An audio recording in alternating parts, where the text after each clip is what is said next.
night on the South today. A car with a neat secret under its hood arrives at Otago University for a forum on hydrogen. A double up at the docks in Port Chalmers puts Dunedin's struggling bus services under more strain. And a little school with a big heart falls victim to Southland's ageing population as the community says goodbye.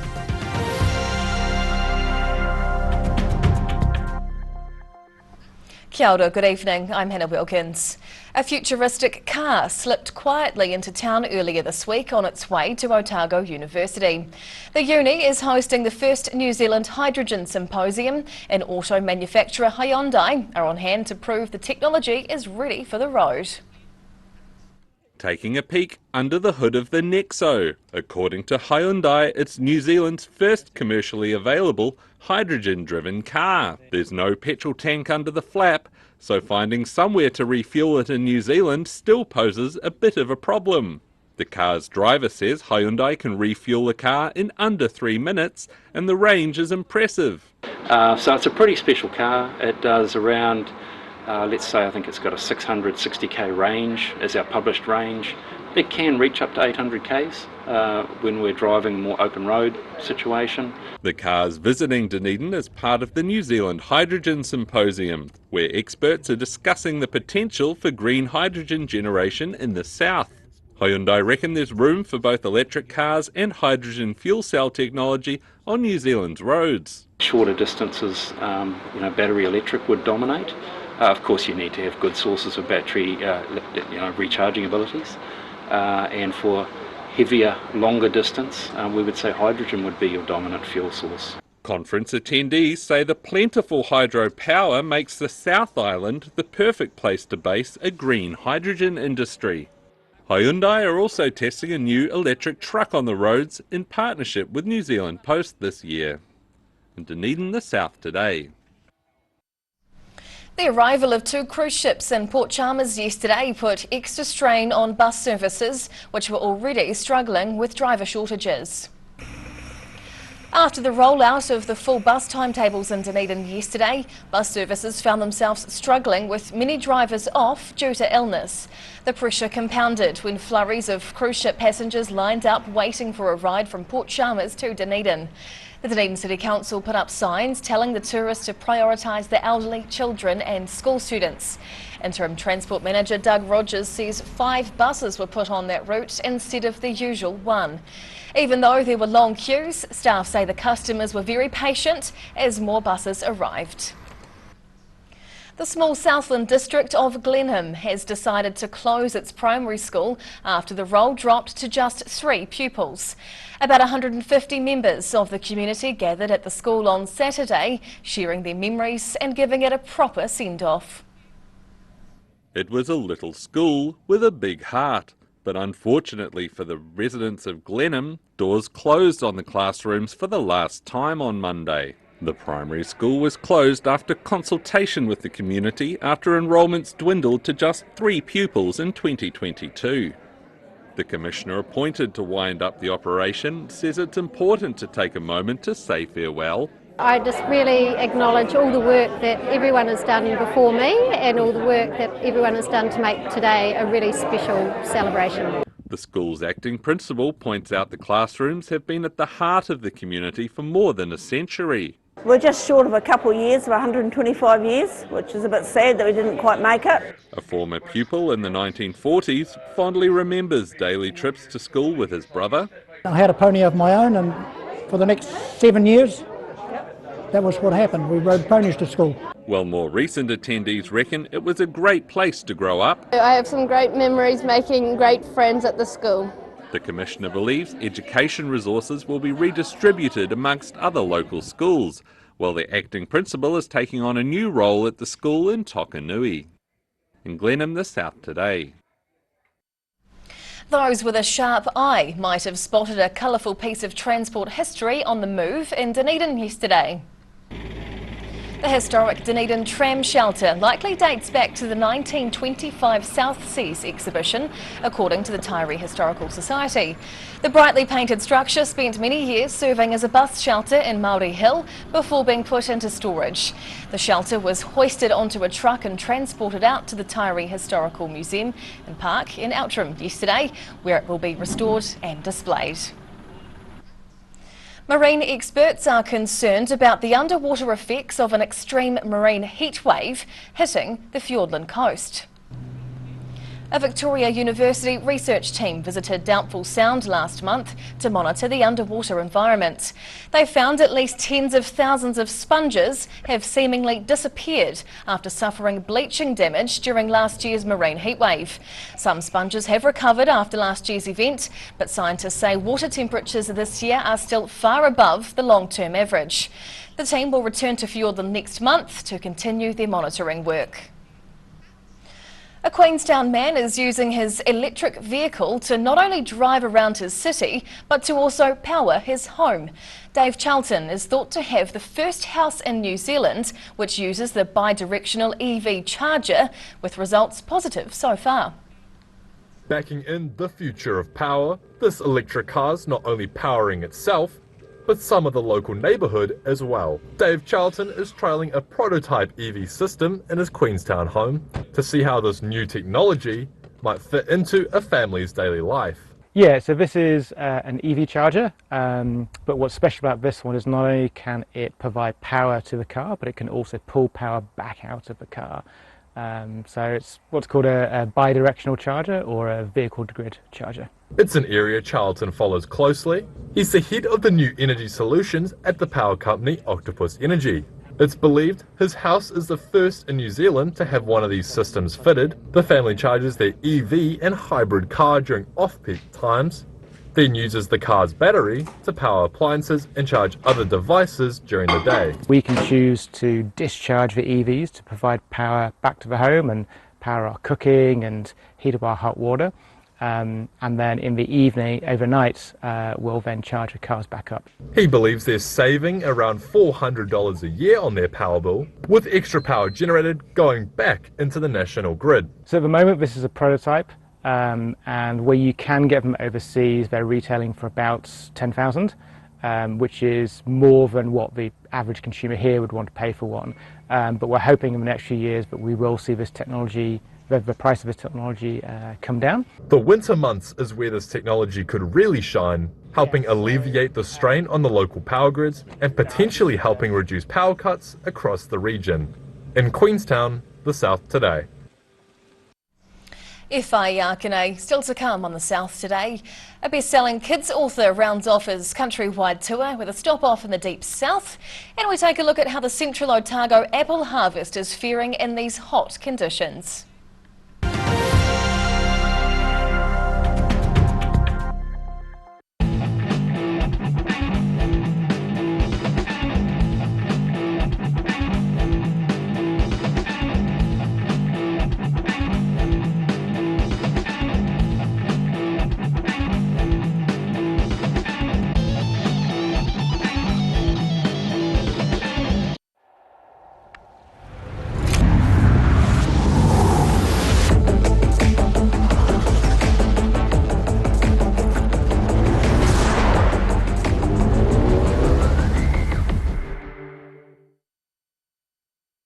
Hi, my name's Matt and I'm the Dines Group CEO. Dines is a company that's focused on selling logistics solutions to its customers. We're passionate about selling efficiency and we've been selling efficiency for over 50 years now.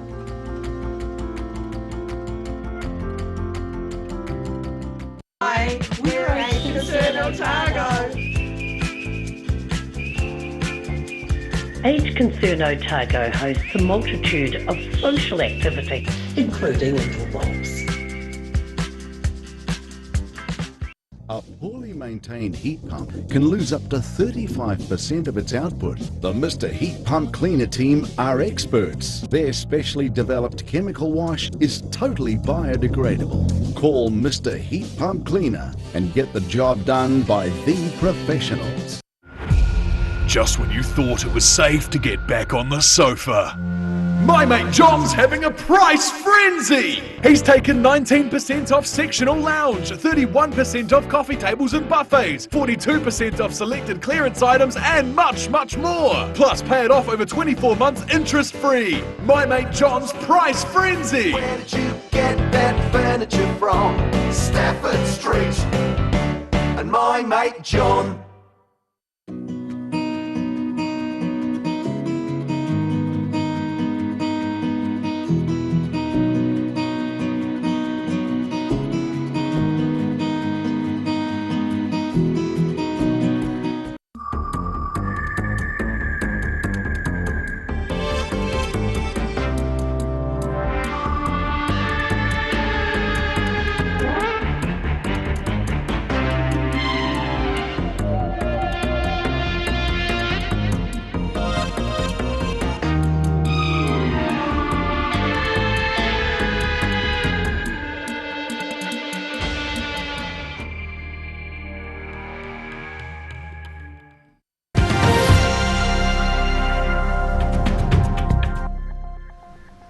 Tēnā koe, welcome back.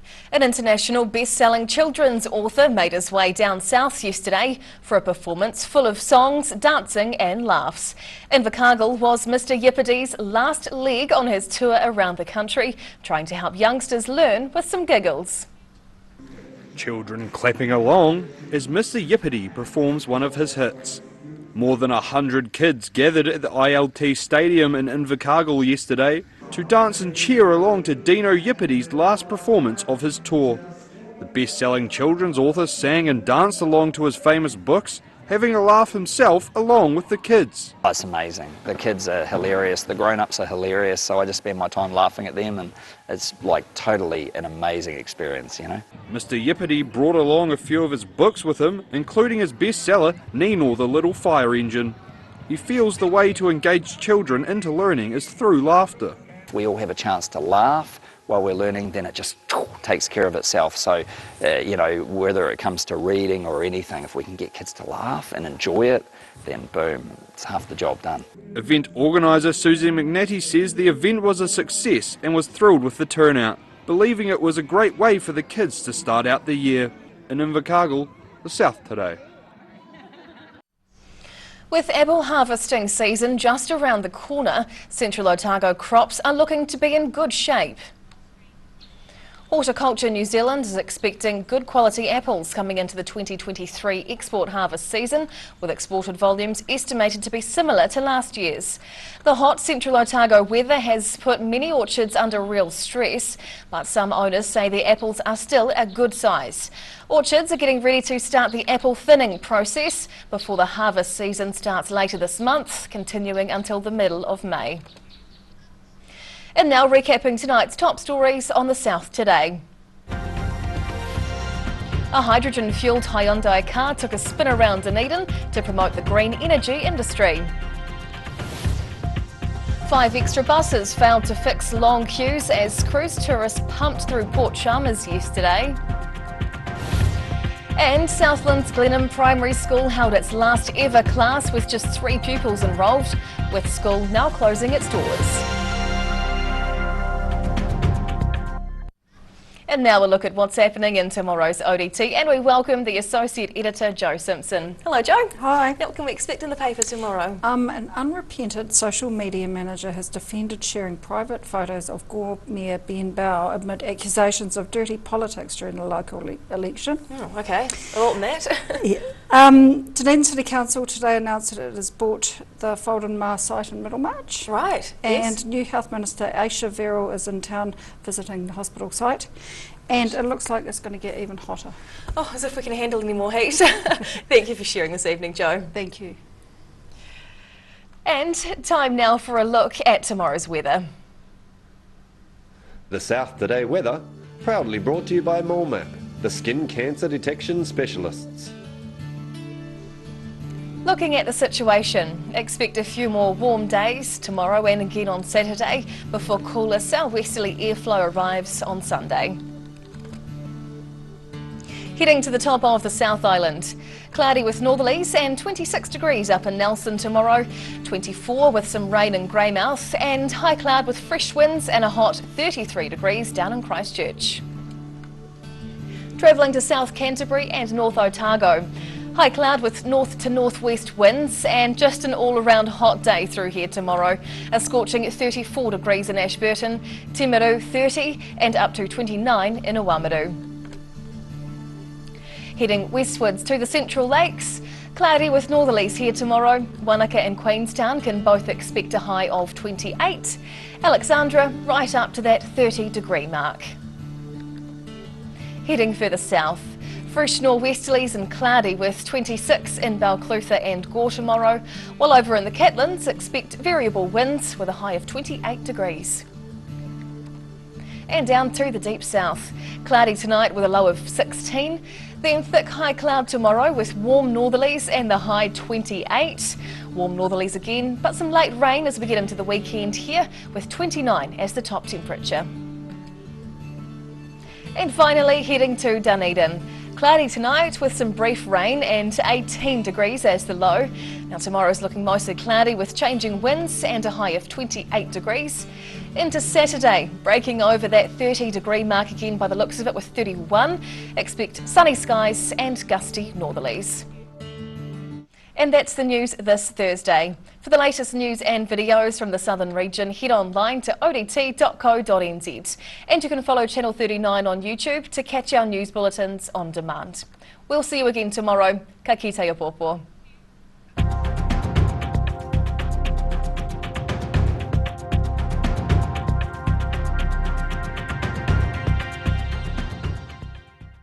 Public interest journalism funded through New Zealand On Air.